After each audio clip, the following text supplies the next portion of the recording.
ಸಿಂಧನೂರು ಹಾಗೂ ಮಸ್ಕಿ ತಾಲೂಕಿನಲ್ಲಿ ಇತ್ತೀಚೆಗೆ ಸುರಿದ ಅಕಾಲಿಕ ಮಳೆಯಿಂದ ಬೆಳೆ ಹಾನಿಯಾಗಿರುವ ಪ್ರದೇಶಕ್ಕೆ ಶುಕ್ರವಾರದಂದು ರಾಯಚೂರು ಜಿಲ್ಲಾಧಿಕಾರಿಗಳಾದ ನಿತೀಶ್ ಕೆ ಅವರು ಭೇಟಿ ನೀಡಿ ಪರಿಶೀಲನೆ ಮಾಡಿದರು. ಬಳಗಾನೂರು ಹೋಬಳಿಯ ಗೌಡನಬಾವಿ, ಹಲಾಪುರ, ತಿಪ್ಪನಟ್ಟಿ ಸೇರಿದಂತೆ ಅನೇಕ ಗ್ರಾಮಗಳಿಗೆ ಜಿಲ್ಲಾಧಿಕಾರಿ ಭೇಟಿ ನೀಡಿ ಪರಿಶೀಲಿಸಿ ಶೀಘ್ರವೇ ಸರ್ಕಾರದಿಂದ ಪರಿಹಾರ ಒದಗಿಸಲು ಕ್ರಮ ಕೈಗೊಳ್ಳಲಾಗುವುದು ಎಂದು ಹೇಳಿದರು. ಇನ್ನು ಈ ವೇಳೆ ಅನೇಕ ರೈತರು ಹಾನಿಯಾದಂತಹ ಬೆಳೆಗಳ ಬಗ್ಗೆ ಮಾಹಿತಿ ನೀಡಿ ಆದಷ್ಟು ಬೇಗನೆ ನಮಗೆ ಪರಿಹಾರ ನೀಡಬೇಕೆಂದು ಜಿಲ್ಲಾಧಿಕಾರಿಗಳಿಗೆ ಮನವಿ ಮಾಡಿದರು. ಅಷ್ಟೇ ಅಲ್ಲ, ಮಸ್ಕಿ ತಾಲೂಕಿನಲ್ಲಿ ಅಂದಾಜು 3,000 ಹೆಕ್ಟೇರ್ ಹಾನಿಯಾಗಿದೆ.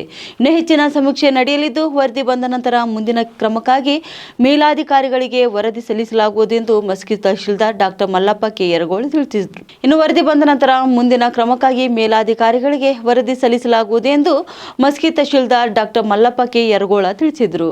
ಈ ಸಂದರ್ಭದಲ್ಲಿ ಲಿಂಗಸೂರು ವಿಭಾಗದ ಸಹಾಯಕ ಆಯುಕ್ತರಾದ ಬಸವಣ್ಣಪ್ಪ ಕಲ್ಶೆಟ್ಟಿ, ಸಿಂಧನೂರು ತಹಶೀಲ್ದಾರ್ ಅರುಣ್ ಕುಮಾರ್ ದೇಸಾಯಿ, ಕೃಷಿ ಇಲಾಖೆಯ ಜಂಟಿ ನಿರ್ದೇಶಕರಾದ ಜಯಪ್ರಕಾಶ್, ಸಿಂಧನೂರು ತಾಲೂಕು ಸಹಾಯಕ ಕೃಷಿ ನಿರ್ದೇಶಕರಾದ ಮೊಹಮ್ಮದ್ ಹುಸೇನ್ ಸೇರಿದಂತೆ ಕಂದಾಯ ಇಲಾಖೆ, ಕೃಷಿ ಇಲಾಖೆ ಅಧಿಕಾರಿಗಳು, ಜಂಟಿಯಾಗಿ ಬೆಳೆ ಸಮೀಕ್ಷೆ ಸೇರಿದಂತೆ ವಿವಿಧ ಇಲಾಖೆಯ ಅಧಿಕಾರಿಗಳು ಕೂಡ ರೈತರು ಭಾಗವಹಿಸಿದರು.